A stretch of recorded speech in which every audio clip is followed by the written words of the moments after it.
Olá, minha amiga, olá, meu amigo do Centro Espírita Estrela da Seara, tudo bem? Eu sou o professor Danilo Cruz, estou muito feliz, muito contente em estarmos hoje conversando sobre essa doutrina esplêndida que é a doutrina espírita, que nos ampara, que nos estimula, que nos traz oportunidades de reflexão e engajamento para a nossa jornada espiritual, nossa jornada evolutiva. Maravilha podermos estarmos juntos e neste instante eu convido a todos que nós consigamos sintonizar com o mais alto. Oremos então, buscando a figura excelsa do nosso amado Mestre Jesus, nosso modelo e guia. Mestre Jesus, ajuda-nos a nos tornar permeáveis à tua influência benfazeja, que os nossos corações e mentes se abram como vasos para receber do líquido descedentador que a tua nobre doutrina representa para nossas almas. Que as tuas bênçãos possam ser por nós percebidas, visto serem elas incessantes nas nossas existências. Que o teu amor possa ser por nossas mãos multiplicado, onde quer que estejamos, sendo assim médiuns do teu amor. Muito obrigado, Senhor, ser conosco agora e sempre. Que assim seja. Maravilha! Hoje a gente vai conversar um pouquinho sobre um texto maravilhoso de Joana de Ângeles, um texto chamado Desafios Existenciais, que foi retirado do livro Liberta-te do Mal, na parceria entre Divaldo Franco e Joana de Ângeles. O tema central, na verdade, é correntes invisíveis, os desafios da alma nos dias atuais. E hoje a gente conversa sobre os desafios existenciais que não são poucos que nós vivemos. Obviamente que com um outro olhar diante da nossa existência, olhar esse aurido da doutrina espírita que nos ampara, a gente consegue enfrentar desafios com um outro vigor. É interessante a gente perceber como a doutrina espírita mobiliza as fibras do nosso ser, nos trazendo uma possibilidade de compreender a realidade sem estarmos mais ao acaso, sem estarmos mais à deriva na existência, sem acreditarmos que estávamos dessa maneira, quando na verdade estávamos o tempo inteiro amparados sem que o soubéssemos. A doutrina espírita nos ajuda a enxergar a vida, a interpretar os fatos da vida de uma outra maneira, de uma outra forma. Nós percebemos que Jesus, quando diz: "Vinde a mim todos vós que sofreis, pois comigo o fardo é leve e o jugo é suave", ele estava dizendo que com ele a gente não vai deixar de ter o fardo, não vai deixar de ter o jugo, mas vai sim relativizar o peso desse fardo, relativizar o impacto desse jugo. Perceba que ele não está dizendo aí que você vai deixar de sofrer. Ele está dizendo que você vai aprender a lidar com o sofrimento de uma outra maneira. A gente vai aos poucos compreendendo o convite de Jesus quando nos diz que o reino dos céus está dentro de nós. E aí ele diz também: buscai em primeiro lugar o reino dos céus e tudo o mais vos será dado por acréscimo. Ou seja, a prioridade das nossas vidas é buscar esse reino, é buscar essa vivência divina dentro de nossas próprias almas. Então, as perspectivas que a doutrina espírita nos abre diante dos tantos desafios do existir, que a gente sabe que existem desafios. Aliás, uma vez a gente se torna espírita, a gente para de enxergar problemas e começa a enxergar desafios. A gente passa a se perguntar: em que esta situação me desafia? Como eu me sinto mais fortalecido perante esse momento que vivo na minha existência? Então a gente para se perguntar, poxa, em que isso me torna uma pessoa melhor? Isso me torna uma pessoa mais consciente? Em que isso me torna uma pessoa menos egoísta, menos orgulhosa, menos circulando apenas o meu ego, o meu umbigo? Como eu me torno mais altruísta, como eu me torno mais humilde? E aí, com esse olhar, com essa perspectiva, as coisas mudam. A gente passa a enxergar esses desafios de uma outra maneira. No texto, Joana vai nos trazer o fato de que, muito frequentemente, a gente se esquece de que a vida física, a vida orgânica na qual a gente agora estagia, é nada mais do que uma oportunidade. É uma oportunidade de crescimento espiritual. É uma oportunidade de iluminação pessoal na nossa jornada evolutiva. Olha que interessante essa visão. A gente para de enxergar acaso, onde não existe acaso. A gente para de enxergar circunstâncias em que a gente se acharia injustiçado. A gente para de ver injustiça e começa a perceber que tudo tem um sentido. Nós é que ignorávamos esse sentido. Então, Joana vai nos trazer que o renascimento é uma bênção, é uma chance de reparação. Estarmos encarnados no planeta Terra é uma oportunidade, é uma possibilidade de crescimento. Isso faz uma diferença enorme, porque a gente aí não vai ver como sendo um mero acaso, não vai enxergar, por exemplo, que a gente foi criado ao mesmo tempo que o corpo. Não, o espírito é mais antigo. Então a gente tem aqui uma possibilidade de um momento pontual. Como dizia o padre Teilhard de Chardin, nós temos não experiências. Eu sou uma pessoa que tem experiências espirituais, um ser humano com experiência. Não, ele diz o quê? Nós somos seres espirituais em experiência humana. Então, com esse olhar, a gente começa a enxergar sentido nas coisas que a gente vivencia. Não estamos soltos. Não estamos soltos no mundo. Não é uma coisa assim que, simplesmente foi um acaso, aconteceu. Não, não. A gente aprende a perceber e enxergar o existir de uma outra maneira. Então isso alarga horizontes. Isso nos ajuda a compreender que tudo tem um significado. Então, com esse outro olhar, a gente enfrenta as coisas de uma outra maneira. A gente começa a perceber que a gente é responsável. Já não dá mais para culpar. Minha mãe me deu muito colo afim nas pernas. Eu fui super protegido. Ou então, meu pai foi negligente, foi omisso. A gente para de apontar o dedo para o outro e começa a se perguntar, e eu com isso? Como é que eu tenho algum tipo de responsabilidade nisso? Que a gente passa a enxergar sentido, a gente passa a perceber que existe uma continuidade.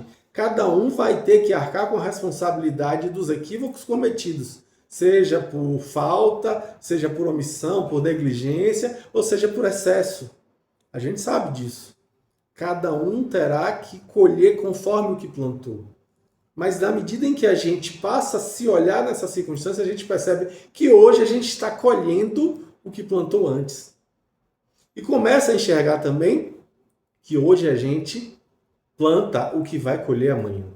Então isso nos responsabiliza de uma maneira muito especial. E aí a gente vai entender, conforme diz Joana no texto, que existem objetivos psicológicos e espirituais na reencarnação. Então com isso a gente começa a compreender, por exemplo, uma frase tão citada por Viktor Frankl, o criador da logoterapia, o pai da logoterapia, que dizia justamente que era a terapia do sentido de vida. Ele buscava compreender o sentido existencial dos seus pacientes e ajudava eles a realizar-se através da busca desse sentido. Olha que interessante. Olha que libertador. Ele que viveu na pele, ele que foi mandado para um campo de concentração na Polônia, porque era judeu, perante o Terceiro Reich, né, o regime nazista, ele é encaminhado para lá e começa a estimular os companheiros do seu alojamento a manterem firme o seu sentido existencial. E aí com isso eles pararam de adoecer e já não adoecendo, não eram levados para a câmara de gás, não eram mortos, eram utilizados para o trabalho, para dali saírem e realizarem os sentidos, os desejos, os sonhos, as aspirações, os objetivos existenciais. Ele não julgava essas pessoas, ele trazia justamente que as pessoas precisavam buscar, porque à medida em que elas tinham um porquê, e aí vem aquela frase dele, né? Quem tem um porquê suporta qualquer como. Que na verdade é uma paráfrase. Ele está parafraseando uma frase de Nietzsche, que dizia que quem tem um porquê suporta quase qualquer como. Mas ele diz não, que é qualquer como. Se você tem um sentido existencial, você vai relativizar as circunstâncias ambientais, as circunstâncias situacionais, a partir da sua perspectiva atitudinal. Ou seja, você tem a possibilidade de transformar o impacto daquilo em você para você conseguir suplantar aquilo. O que é isso senão a fala de Jesus, né? Comigo o fardo é leve, comigo o jugo é suave. Ou seja, você relativiza a partir do momento em que você tem um porquê, tem um motivo, tem um sentido existencial para vencer esses desafios que a vida nos impõe. Então ela vai dizer dos desafios cotidianos, que não são fáceis de enfrentar. Ela chega a dizer dos conflitos nas relações humanas. Ela cita os amigos que se tornam adversários sem que nem porquê. Ela vai falar sobre os vínculos que se desfazem, que também não são fáceis de lidar. Relacionamentos que simplesmente se esvaem, apesar da solidez de muitos anos. Simplesmente as pessoas mudam as perspectivas e com isso mudam os padrões relacionais. Como enfrentar essas circunstâncias se você não tem um olhar perquiridor buscando significado existencial para aquilo? Quando a gente tem esse olhar, tudo muda. Que a gente vai buscar cavocar ali naquela circunstância o que a gente tem para aprender com aquilo.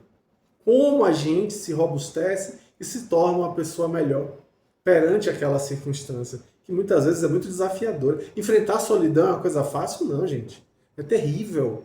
É muito difícil. Eu vejo aqui, eu atendo, eu sou psicólogo clínico, eu vejo aqui no meu consultório, estou aqui inclusive nesse momento aqui no consultório, e eu percebo aqui cotidianamente as pessoas trazerem dificuldades com relação aos relacionamentos e em especial o sofrimento causado pela desilusão, pela solidão. Não é fácil, é realmente muito difícil. Mas eu sempre falo isso, falo brincando nas palestras, mas é uma coisa séria para a gente pensar, né? Viver uma desilusão é terrível, né? Não é terrível não. Viver uma desilusão é maravilhoso. É melhor do que viver iludido. É melhor do que viver achando que aquela ilusão é verdadeira. Então é melhor viver uma desilusão logo do que esperar que essa ilusão cresça ainda mais e seja muito pior a desilusão lá na frente. E é Jesus que diz, conhecereis a verdade e ela vos libertará. Então a gente tem a chance de crescimento diante das tantas desilusões. A gente precisa ter essa atitude de aprendiz diante da vida. A gente passa a enxergar em tudo um aprendizado. Isso faz uma diferença imensa. E quando a gente começa a se ver como espírito imortal diante de um desafio na nossa jornada evolutiva, isso faz com que a gente relativize o impacto das coisas negativas com muito mais fluidez, com muito mais facilidade. Então a gente cresce e se robustece diante disso. Então é crescimento. Aí ela vai dizer também que às vezes a gente tem enfermidades inesperadas, às vezes a gente tem crises econômicas severas. São aprendizados, são crescimentos. Quantos de nós buscamos espiritualidade justamente nesses momentos? Isso me faz lembrar o que aconteceu com Jonas.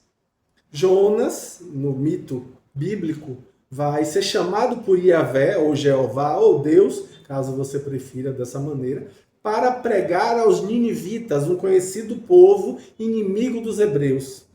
Era ali ao norte, ele estava no porto de Jope, a cidade que hoje se chama Tel Aviv, no país de Israel, e aí ele teria que subir para Nínive, que é ali mais ou menos onde hoje é o Iraque, talvez o Líbano. Pois bem, ele pega um barco em direção a Tarsis, o extremo oposto, que é na Espanha, muito longe dali, no mar Mediterrâneo.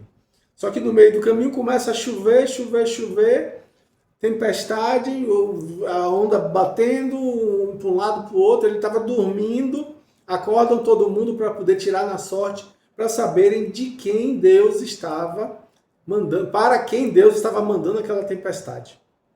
E aí quem é que tira a sorte? Jonas. Aí perguntam a ele o que aconteceu, ele explica que ele devia ir para Nínive, mas que ele fugiu para Tarsis. E então as pessoas olham umas para as outras. O comandante diz: a gente vai deixar você no próximo porto e vai seguir viagem. Só que na hora que eles viram para deixar ele no próximo porto, a tempestade piora muito, muito. Aí um olha para a cara do outro, acabam jogando ele no mar, ele cai no mar, glub, glub, glub, glub, e é engolido por um grande peixe. Não tem baleia não, é grande peixe. Aí o grande peixe regurgita ele depois de dias e noites, e ele sai numa praia, com um letreiro em neon: bem-vindo a Nínive. Brincadeiras à parte, a história se prolonga, né? Tem mais coisa, mas a gente fica aqui para entender o mito de Jonas como sendo um mito psicológico profundo, um grande símbolo do que acontece com a gente. Jonas representa a nossa dificuldade. Por quê? Porque às vezes a gente recebe o chamado para a designação, para a aspiração do que a gente precisa realizar. A gente às vezes tem um sentido existencial e a gente foge desse sentido. A gente tem medo dos enfrentamentos, dos desafios que vai vivenciar. Pregar a um povo inimigo não era uma coisa fácil. E aí a gente vira as costas ao pedido de Deus, nas nossas aspirações, no nosso sentido existencial, e nessa a gente se vê nas tempestades do existir, nas dificuldades que nos jogam na água, somos engolidos pelo grande peixe que simboliza aí a nossa organicidade, o nosso lado animal, o nosso corpo, a enfermidade que vem e nos joga exatamente para onde deveríamos ter ido desde o início. Olha que símbolo importante, né? O símbolo aí da doença, colocando a gente, por exemplo, numa casa espírita ou em uma outra religião, do problema da tempestade, nos colocando para o roteiro onde deveríamos ter ido desde o início. Quantos de nós chegamos à casa espírita pela dor? Aliás, quando eu era jovem, eu ouvia as pessoas falando nas palestras: ah, você só vem por amor ou pela dor? Aí eu sempre me perguntava mentalmente: e quem disse que amar não dói?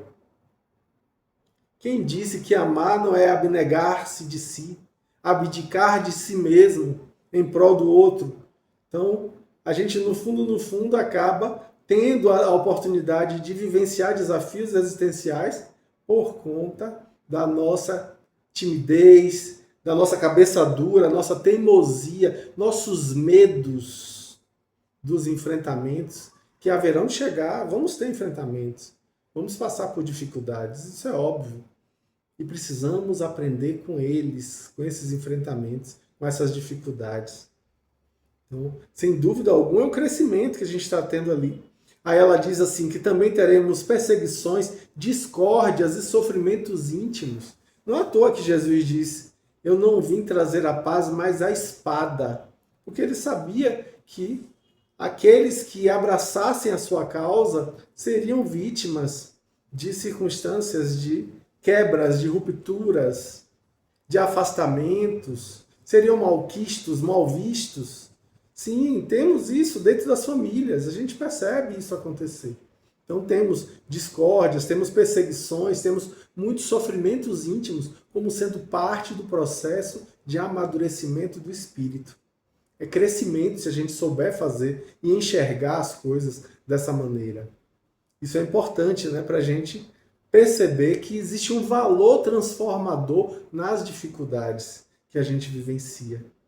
Não estamos soltos no mundo, sem qualquer sentido, sem qualquer guia, sem qualquer norte, sem qualquer farol a nos mostrar a caminhada. Não, nós estamos aqui com uma perspectiva de que existem valores transformadores nas dificuldades. Percebam que as crianças e os jovens que são superprotegidos, que nunca tiveram que enfrentar dificuldades, desafios, eles ficam mimados, eles ficam completamente enfraquecidos, esperando receberem as coisas nos colos.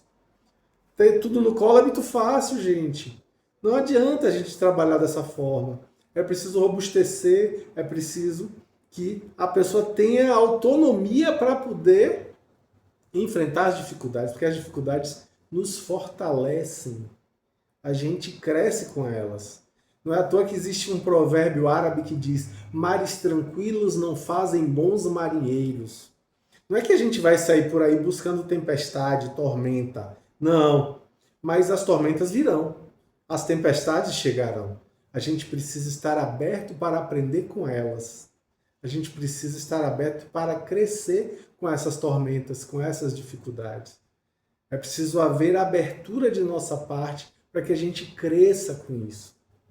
Isso é que é desafiador, né? Para a gente perceber que, como diz a música, é preciso chuva para florir.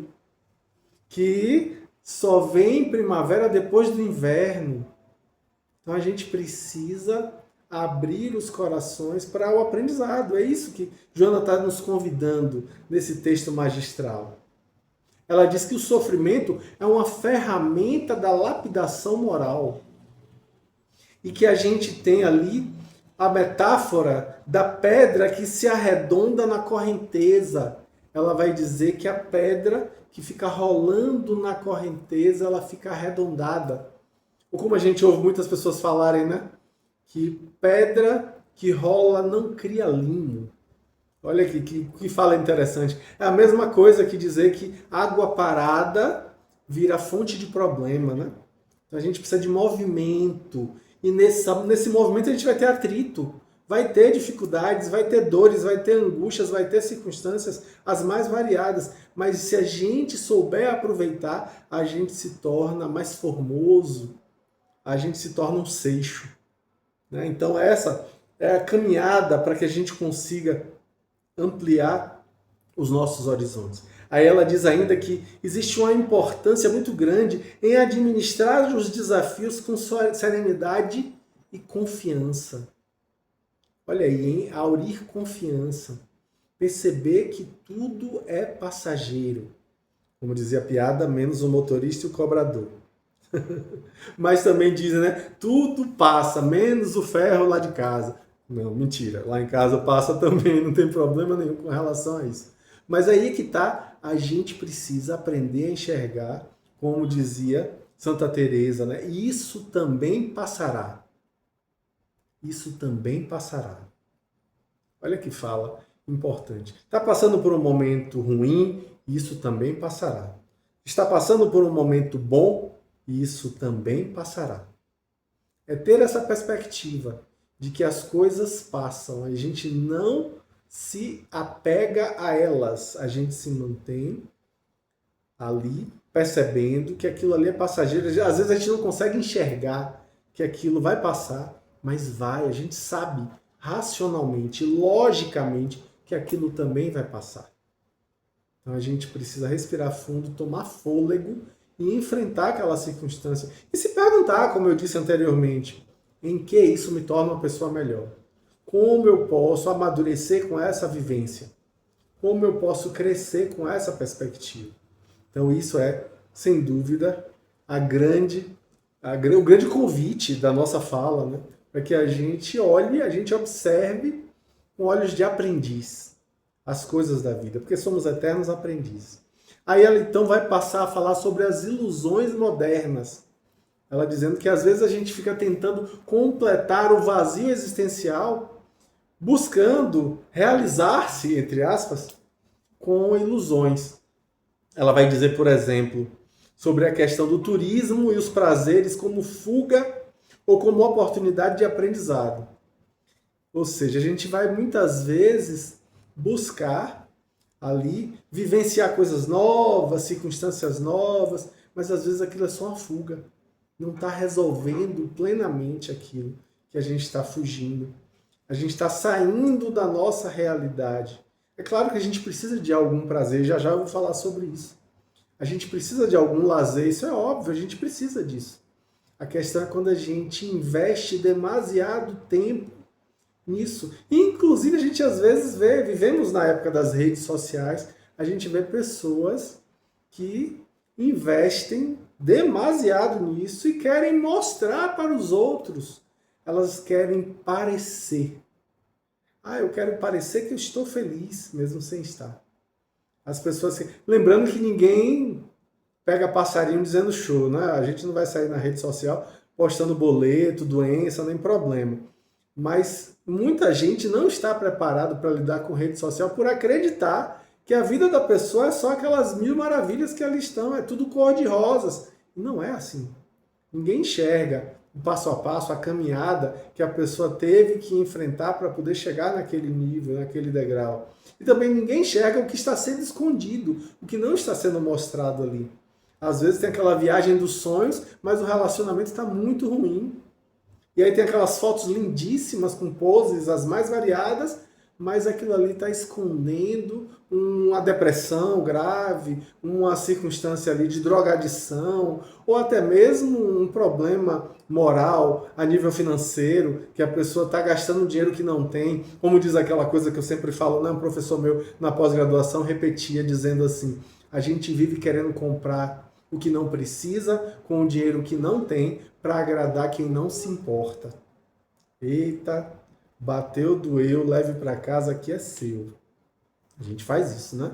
A gente tem muitas vezes circunstâncias em que a gente fica investindo em parecer, em vez de ser. Investindo em receber do outro validação. Querer do outro admiração e validação, em vez de a gente se conhecer profundamente. Como eu sempre falo, né? Quando a gente se conhece, menos a gente se importa com a opinião dos outros a nosso respeito. Quanto mais você se conhece, menos importante é a opinião do outro sobre você. Porque você sabe o que é a verdade.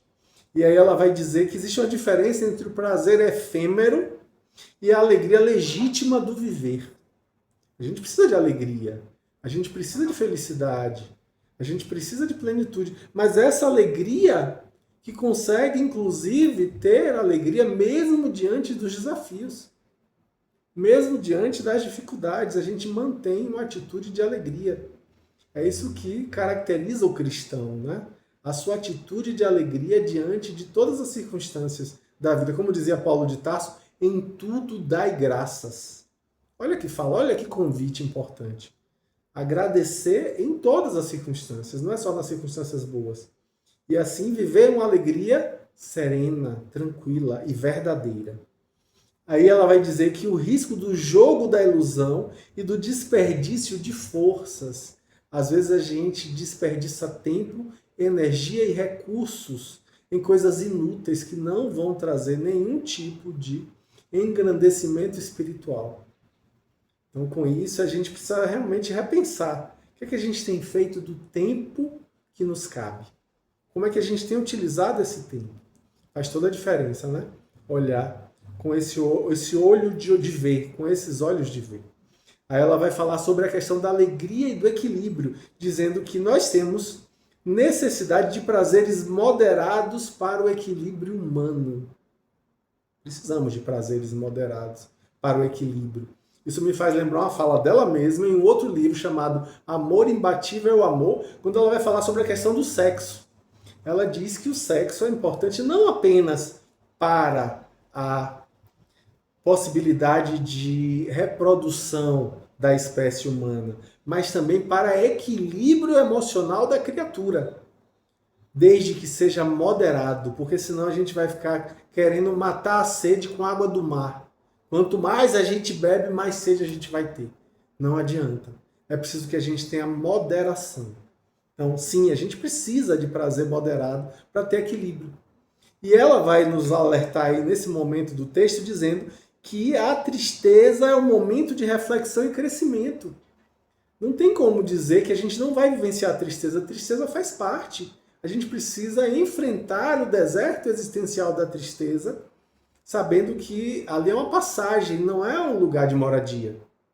A gente vai conseguir suplantar aquilo e vai vivenciar momentos também de alegria, mas momentos de tristeza fazem parte.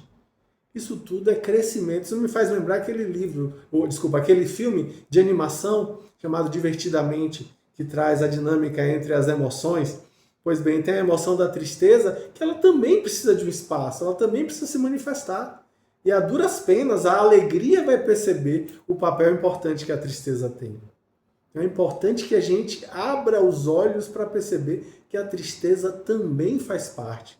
A gente que mora aqui na Bahia fica naquela história, vivemos na terra da alegria. E as pessoas não podem viver tristeza por isso. E aí ficam tentando buscar felicidade sintética nas drogas químicas, nas bebidas, nas circunstâncias comportamentais, como no jogo de azar, como no sexo. Como é que a gente vai ter realmente um prazer moderado se a gente continua ali investindo arduamente apenas naquele padrão de alegria, quando na verdade a gente precisa aprender também a ter alegria nas pequenas coisas. O júbilo de vivenciar o que é pequeno ali naquele momento. O júbilo diante do dever cumprido. A alegria de estar em paz com sua própria consciência, com o dever cumprido. A serenidade, isso é importantíssimo. A gente é que tem dificuldade ainda de enxergar isso, né? E aí ela fala que a alegria de viver é uma expressão dos valores espirituais despertos. Olha que fala importante para a gente perceber, né? Quando a gente está alinhado, quando a gente completamente se encontra alinhado com as leis divinas que nos regem, isso é um momento de profunda alegria. É um momento de percepção profunda de que estamos exatamente onde deveríamos estar. Isso é maravilhoso. E é um prazer que a gente às vezes tem dificuldade de figurar, mas é absolutamente essencial para as nossas vidas. Aí ela vai dizer então sobre a superação e a perseverança, dizendo que a caminhada é como uma subida ao monte. É preciso esforço para chegar lá em cima e enxergar aquela vista como uma recompensa. Isso me faz lembrar uma música, né? Aquela música famosa, aquele forró, que diz, né, que inexoravelmente chega lá. Na verdade, a pronúncia certa da palavra é inexoravelmente, mas a gente fala errado, né? Inexoravelmente, é inexoravelmente chega lá. A gente vê que é subida, é subir a ladeira, como diz a música, né? A gente vai ter que subir a ladeira para conseguir alcançar uma bela visão lá de cima. Então exige esforço. Toda caminhada começa com o primeiro passo. A gente precisa do esforço de sair do zero. Para na inércia, tudo que está em movimento permanece em movimento. Então a gente vai caminhando, caminhando, caminhando e subindo a ladeira. Segundo a lei de entropia na física, tudo desce ladeira. Mas nós, como espíritos imortais, estamos subindo ladeira. A gente está evoluindo, a gente está melhorando.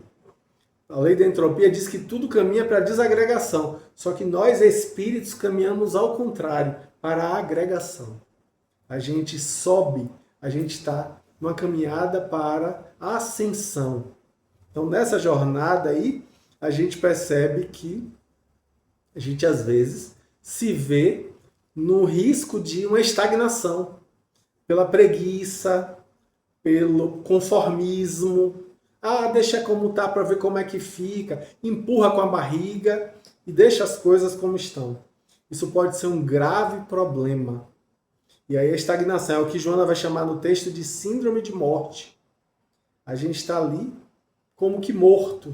É o que Jesus fala, deixai aos mortos o cuidado de enterrar seus mortos. Olha que fala importante para a gente, né? A gente está vivendo a vida como se morto fosse, sem estar desperto, sem estar acordado para a vida real, para a vida espiritual, que é o mote, que é o motivo pelo qual nós estamos aqui encarnados, para vivenciar essa vida espiritual. E aí Joana diz que a perseverança nos deveres, mesmo quando se apresentam como cruz. Emmanuel tem uma frase que Chico conta em uma determinada entrevista que sempre me chama muita atenção. Ele diz assim: Ele diz: começar é fácil, continuar é difícil, chegar ao fim é crucificar-se. Olha aí que caminhada para a gente fazer, né? Chegar ao fim é crucificar-se. É importante que a gente desperte para perceber que estamos sendo convidados a essa crucificação dos nossos próprios egos. Precisamos perseverar até o fim. Ele diz, no mundo tereis aflições. Jesus diz isso. No mundo tereis aflições, mas tende bom ânimo. Eu venci o mundo. Olha que convite aí para a gente ter bom ânimo, porque a gente vai vencer o mundo também. E ele dizia: eu sou o caminho, a verdade e a vida. A gente precisa ir através desse caminho, caminhando como ele caminhava. Ele é o nosso modelo e guia, não à toa, a gente sabe disso. Modelo porque tem um comportamento modelar e guia porque ele vai à frente, nos mostrando a caminhada. Como ele fala para Pedro, que ele vai à frente no caminho, que eles precisam seguir, caminhando junto. Olha que importante esse convite aí para a perseverança. Aquele que perseverar até o fim será salvo, disse Jesus. Então é preciso que a gente tenha essa perseverança. Então ela vai para o tópico da justiça divina. Ela diz que todos os espíritos passam pelo mesmo cadinho purificador na sua jornada evolutiva. Estamos tendo a chance de nos purificar. E isso se dá através do batismo de fogo. O que é esse batismo de fogo? É o batismo do sofrimento, da dor, é o batismo das dificuldades.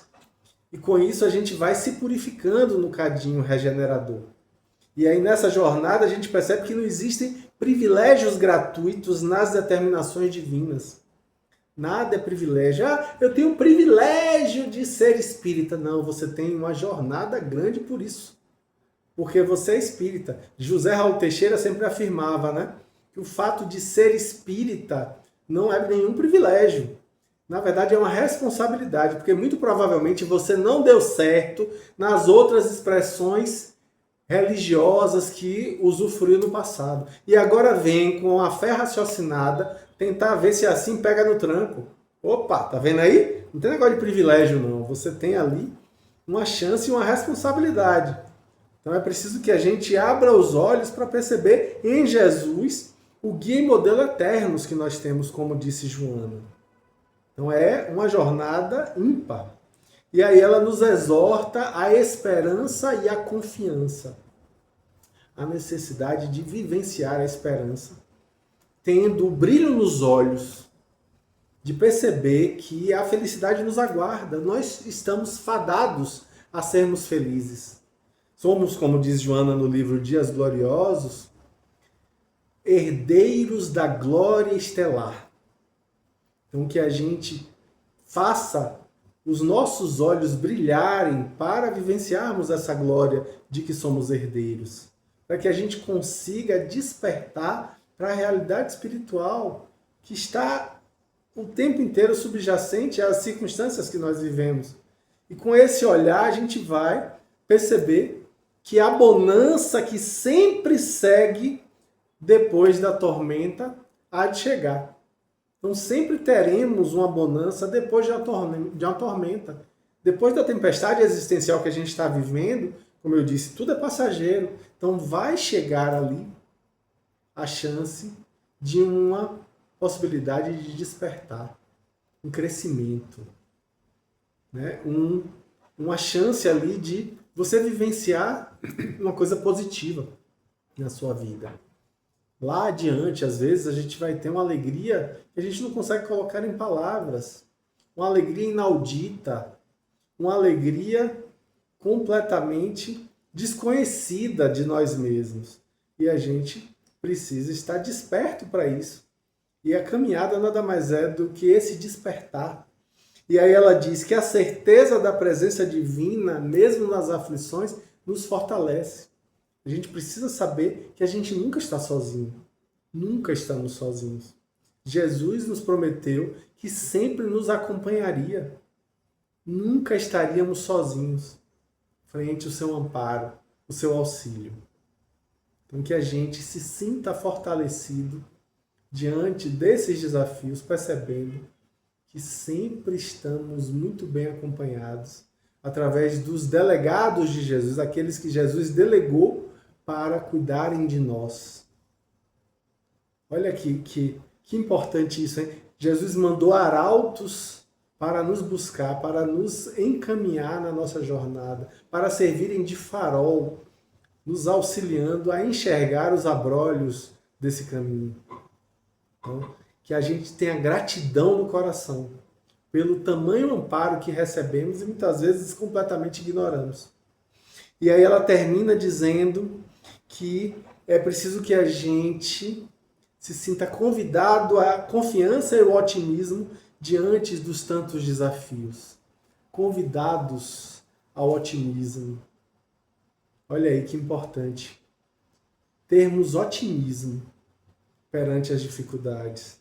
Sim, teremos aflições, sim, teremos angústias. Não é à toa que a primeira coisa que a gente faz quando encarna é chorar. É como se estivéssemos dizendo assim: cheguei, mundão de meu Deus, aqui estou eu. E estou aqui para aprender, para crescer. Então que a gente tenha esse olhar de aprendiz. E se sinta amparado, auxiliado, porque por mais que a gente não consiga enxergar, tem sempre mãos ali nos auxiliando, nos dando suporte, para que a gente consiga se levantar novamente diante dos tantos tropeços que temos e assim vencer todos os percalços, buscando vivenciar essa felicidade profunda que só pode ser vivida a partir de uma vivência profunda e sincera do Evangelho em nossas existências. Que nós possamos ser médios do amor do Cristo, onde quer que estejamos. Elevemos então os nossos pensamentos e sentimentos ao alto em gratidão a Jesus. Amado Mestre Jesus, nós te agradecemos as tantas bênçãos, nós te agradecemos o estímulo, nós te agradecemos o empenho perante nossas dificuldades, a nos auxiliar, a despertarmos para a nossa realidade espiritual. Ajuda-nos diante das nossas imperfeições, fortalece-nos perante a nossa falta de fé. Ajuda-nos a vivenciarmos uma fé profunda e verdadeira, para que o seu amor se manifeste através de nossos corações. Que as tuas bênçãos possam ser multiplicadas por nossas mãos agora e sempre. Que assim seja. Muito obrigado, meus amigos, e até a próxima com fé em Deus. Um grande abraço. Tchau, tchau.